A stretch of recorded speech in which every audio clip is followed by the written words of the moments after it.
Hi everyone, it's Carl Hamilton from Catchment Care. Thanks for joining us for our second video looking at the biodiversity, that is the plant and animal species that are supported by upland habitats within a river catchment. So let's jump straight in and meet some more special bird and mammal species that call this part of Ireland their home. A bird species which used to be much more widespread in our uplands in historic times is the red grouse. And this nowadays is a very scarce bird in our uplands indeed, again due to habitat loss and habitat fragmentation. And this is a beautiful, plump, reddish brown game bird. And if you get a good look at one, the males are a deep, rich mahogany brown. The females are a duller, more chestnut brown. And during the summer months, the males also develop a large flap of red skin above each eye called the comb. And they'll use that. The size and deepness of the colour of that comb will be used to advertise to females that they're a suitable mate, and also to other males that they're a big, dominant, aggressive grouse. And grouse usually feed on the young shoots and flowers and buds of heather. So bog and heath habitats in our uplands where there's lots of dense, thick cover of heather is very important for the survival of red grouse, particularly in the winter time. When there's not a lot else to eat. And as soon as the chicks hatch out in early to midsummer, they start eating insects at first, and that's because insects are very protein rich. That helps the chicks to grow really, really fast. And as they grow and become adult sized, they then switch to becoming purely vegetarian and eating those heather buds and shoots just like the adult birds. Now, when we're walking in the uplands, our usual view of a red grouse is to get one or more birds flying away from us. And if there's one or more birds, they usually call as well. They have a very distinctive call. And this is quite often the call that we'll hear.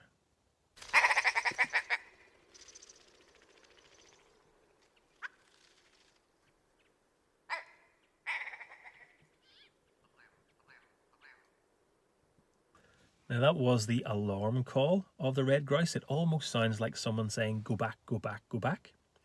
But during the breeding season, if you listen very carefully in areas of thick heather, you might hear rather than see the red grouse. And here are some contact and breeding calls from red grouse.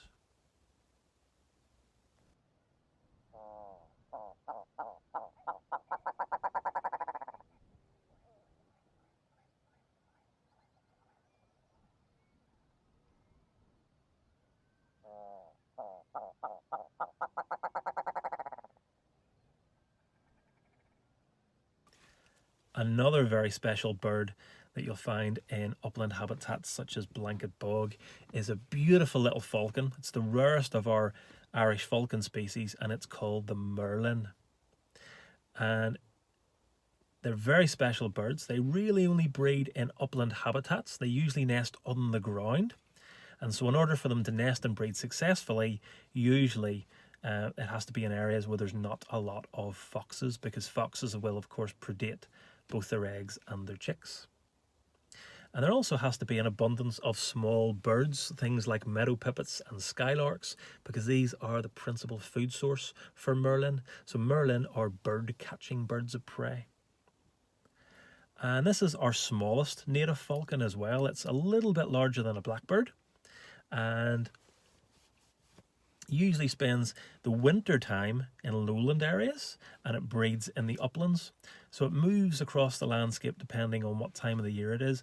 And the reason for that is that in winter there are no insects in upland areas like Blanket Bog for its prey species, which are meadow pipit and skylark. They're insect-eating birds. There's no prey for those species of birds. They move into lowland areas where the climate is much milder. They're much more likely to find some insect prey to sustain them over the winter. And so the merlin, in order to survive a harsh winter, has to migrate locally from the uplands into the lowlands. It has to follow its prey in order to survive the winter. So you'll very rarely, if ever, see merlin in upland habitats in the winter.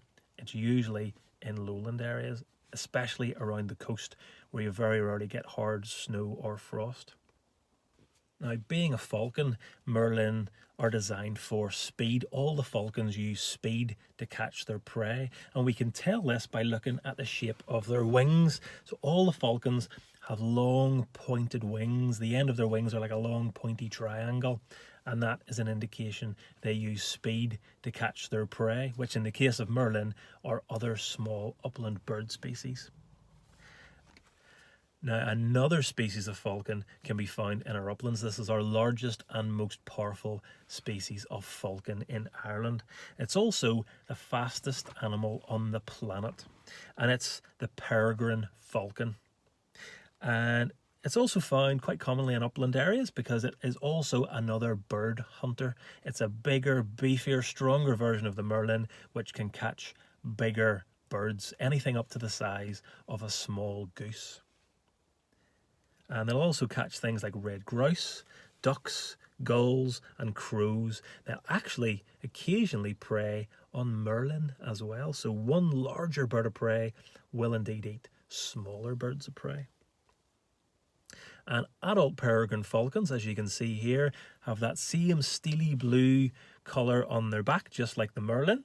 But it's both male and female peregrines that have this colour on the back. And on the underside, they have dark and light bands or bars across their chest. And the only real difference between male and female peregrines is that the female is a little bit larger. She's a little bit bigger and stronger, a little bit more aggressive than the male. And here you can see a photograph of a juvenile or a young peregrine. They're a very dark chocolate brown on the back and a mixture of dark chocolate brown and buffy cream on the underside, rather like a female merlin, but significantly larger. Now, as well as the feathers being different colours and patterns between adults and juveniles in the peregrine falcon, the bare parts of the skin also change colour with age as well. So young peregrine falcons will often have a blue nose, a blue flap of skin around the nose called a cere, whereas in adults this is a bright yellow colour. And young juvenile peregrine falcons also have very pale yellow, washed out yellow legs and feet, whereas adult peregrine falcons have very bright yellow legs and feet. So that allows us to tell how young or old a peregrine falcon is just by looking at it. It also helps other peregrine falcons to tell how young or old each other are by looking at the colours and patterns on their feathers and the colour of their nose and also the colour of their feet. Another bird of prey we can find in some parts of our uplands in Ireland is the hen harrier. Now, our peregrine falcons are actually doing very well at the moment. They're a conservation success story. The hen harrier isn't doing quite as well, unfortunately. There's still good numbers in Ireland compared to other parts of Western Europe, but they are slowly declining, and that's due to disturbance during the nesting season and also habitat loss and habitat fragmentation, and also predation from foxes as well. So they're much larger than any of the falcons you'll see in our uplands. They kind of resemble a big, slender version of a buzzard. They have much longer, narrower wings, and they're much less bulky than a buzzard would be. And they rely on upland wet habitats, things like blanket bog and wet heath, and they prey on much the same thing as the merlin and the peregrine. They'll catch small songbirds such as skylark and meadow pipits, which make up the bulk of their diet. They'll catch the occasional red grouse, and they maybe even catch the occasional young Irish hare. So they have quite a wide diet, but they prey primarily on small bird species in the uplands. They have long, narrow wings with rounded wingtips. They're quite slim, light birds of prey. They tend to specialise in hunting very low over the ground, rather like an owl, and they flap quite slowly. So whereas the peregrine and the merlin would hunt quite high, the hen harrier hugs the ground and hunts very, very low over the ground. And just like owls, harriers also have a stiff disc or circle of feathers around their face. And this effectively pushes their ears forwards, which helps them to hear incredibly well down into the grass and into the heather to listen for any rustles, which might be a mouse or a young hare or a small bird. As they fly very low over the vegetation, they're looking and listening very carefully down in there, and if they see or hear anything, they can make a short little stoop into the vegetation and use their powerful talons and toes to catch whatever might be making that rustling sound. Now, as with the Merlin, male and female hen harriers look very different from each other. Again, the females are a little bit larger and they're much more muted in colour and pattern. So they're again quite a dark brown on the back, and they're mottled a creamy buff and a dark brown underneath. And that also helps to camouflage them when they're incubating the eggs and brooding the young in their ground nest. This is another species that nests on the ground in amongst thick heather. The males are much more colourful and are probably best described as looking rather like a seagull. Instead of being pure white like a gull, however, they tend to be a very bright silvery white with black wingtips. So from a distance you can mistake them for something like a herring gull. And both the male and the female also have a patch of white between their back and their tail in an area known as the rump. And that's a distinctive characteristic of hen harrier. So something like a buzzard, which will occasionally hunt and forage in our uplands, would not have that white rump. So if you see a brown bird hunting low over the ground in upland areas and it has that white patch at the bottom of the tail, that white rump patch, that's a hen harrier. Now, the peregrine stooping at breakneck speeds after its prey is an incredible wildlife spectacle that we, if we're very lucky, we can enjoy here in Ireland. Another really incredible spectacle can be seen in our uplands in spring, and it's made by the hen harrier. Now, during usually April, sort of mid-spring, just like Merlin, hen harriers will winter in the lowlands where they can still find prey. They'll come back into the upland habitats in March and April, and during April their display flights to signal the start of their breeding season reach a peak, and their display flights are known as sky dancing, and this is incredible. So when hen harriers sky dance, the male will stoop, reach a high height, he'll stoop down vertically and then go up in a U shape and down again and up in a seesawing motion, and this is known as sky dancing. And he'll often chatter a little bit like a chicken as he does this, and that's where the name of the species hen harrier comes from. It's from that breeding call.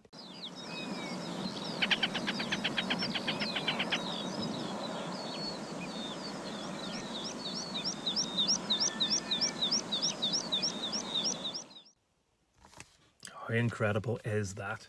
So another bird species that is very well adapted for life in our uplands, but this time living actually in the river itself rather than on wetland habitats within the catchment, such as Blanket Bog, is this. This is a beautiful little songbird called the dipper, and it actually lives on the river itself, so it will feed and roost and nest along the actual river channel itself. It's a stocky little bird, a little bit smaller than a blackbird, quite plump and round.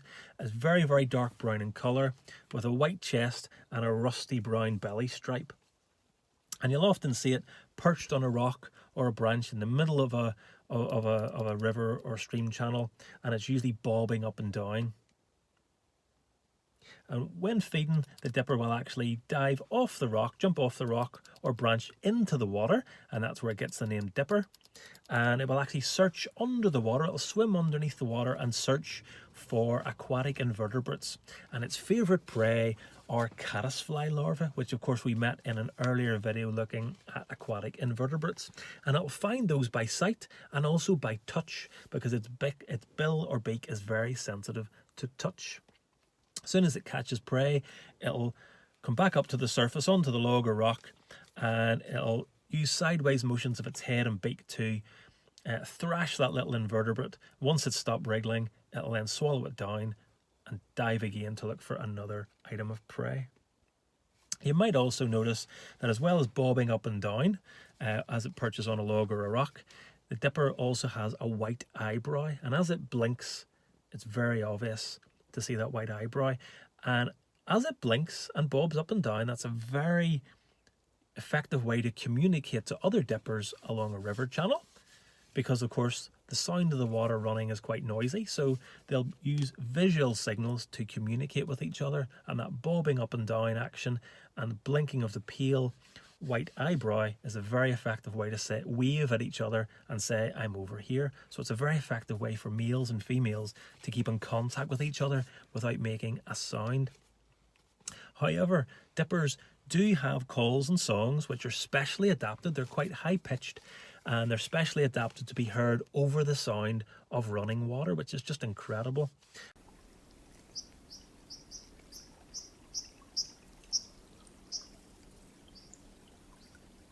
And this is a trait that's shared with other aquatic bird species such as kingfishers that have a high pitched whistle that you can hear over the sound of running water.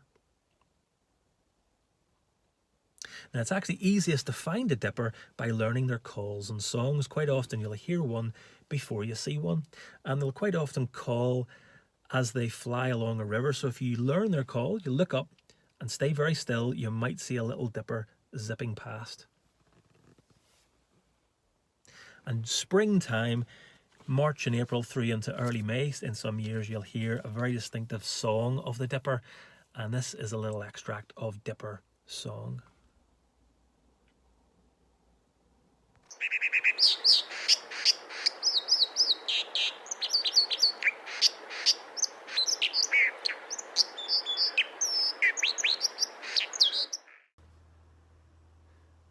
So now we've come to a very different type of upland habitat from blanket bog, which of course is very open and expansive. And here we're in birch woodland, which is our most common type of woodland in the uplands. And this particular woodland, which is grown on peaty soils, actually has a mosaic within blanket bog, and conifer plantation forestry is composed of this beautiful species, which is downy birch. And if you look very carefully at the bark, you'll see lots of beautiful colours like rusty oranges and browns, even purples, silvers, greys and whites. So like other birch species, some of which we grow in our garden, downy birch has very attractive coloured bark. And if you were to look at the end of the young twigs or branches, it also has very fine hairs, downy hairs, which is where it gets the name downy birch. Now, by being a much more enclosed habitat, our birchwoods support a completely different array of plant and animal species to habitats such as the river itself and open blanket bog. So for example, the red deer that we met in our previous video would come into woodlands such as birch woodlands to shelter during the day. They would hunker down and just sit the day out, and then they would come out at dusk and dawn when it's a little quieter. There's going to be less activity on the roads and less people walking their dogs and so on. So they'll shelter in woodlands during the day to get away from disturbance. And also, if there's really bad weather, they'll come into woodlands such as birch woods to get out of the worst of the driving wind and the rain, especially in winter. But there's a whole range of bird species that would nest and breed and feed in our birch woods. So things like the long-eared owl, which we'll meet in our next video, would quite often nest and roost and feed in and around birch woods in the uplands. And also seed-eating species such as finches, like red poles, goldfinches, siskins, would also visit birch woods because birch actually produces little tiny cones which contains the seeds upon which these finch species will feed. So another habitat that we can encounter in our uplands, one that's familiar to most of us, at least from afar, is conifer forestry or conifer plantations. And unlike our birch woodlands, these are not a native habitat, these are entirely man-made, and they're composed of non-native conifer species such as Sitka spruce, which is native to the Pacific Northwest of America. So because this isn't a native species to Ireland, it consequently supports fewer species of plants and animals. But if you know where to look and you keep a close eye out all around you when you're walking through conifer plantation or conifer forestry, you might find something like this. Now this is the seed cone of Sitka spruce, and within these little papery woody scales are seeds which a specialist bird species knows how to extract. So in many of our conifer plantations, one species of bird that does quite well here is called a crossbill. And here you can see a lovely male crossbill. He's got a nice red and black plumage. But if you look at his bill, you'll notice that the mandibles, the top and bottom parts of his beak, are crossed over. Now, if you saw that in any other bird species, that would be a trip to the vet, because that's a gross deformity and that bird wouldn't be able to feed correctly. But when you're a crossbill, your bill grows like that naturally and for a very good reason. Here you can see a photograph of the slightly less colourful female, which is more of a yellowy green colour. She also has that crossed bill. And what they have that special crossed bill shape for is when they find conifer cones, such as our Sitka spruce cone here, they actually split those papery scales, which allows them to get their beak down deeper into the cone to reach the seeds, which is the nutritious part of the cone that they feed on. So crossbills do quite well in some of our upland conifer plantations, and indeed that's where you typically find them nowadays in Ireland. So if you find a cone like this and some of the scales are split down the middle, they're split in half, then you have crossbills in the woodland. And at this time of the year, in late winter, early spring, when you're walking through the woodlands, you might hear this flight call.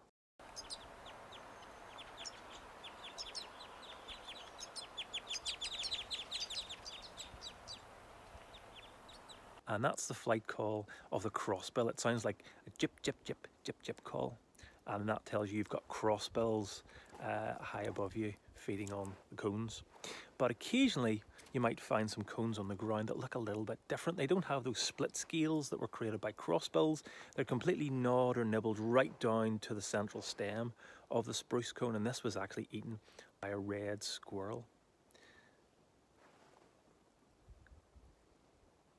And red squirrels, of course, one of everyone's favourite native Irish mammal species, are found in conifer plantations, but in low densities because they don't have a wide variety of food items to eat. There's very few invertebrates for them to eat during the breeding season.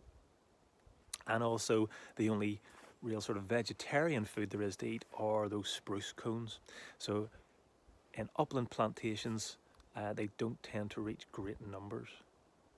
So thanks for joining me for our second video looking at upland biodiversity within a river catchment here at Slieve Bay and the Mountain Water.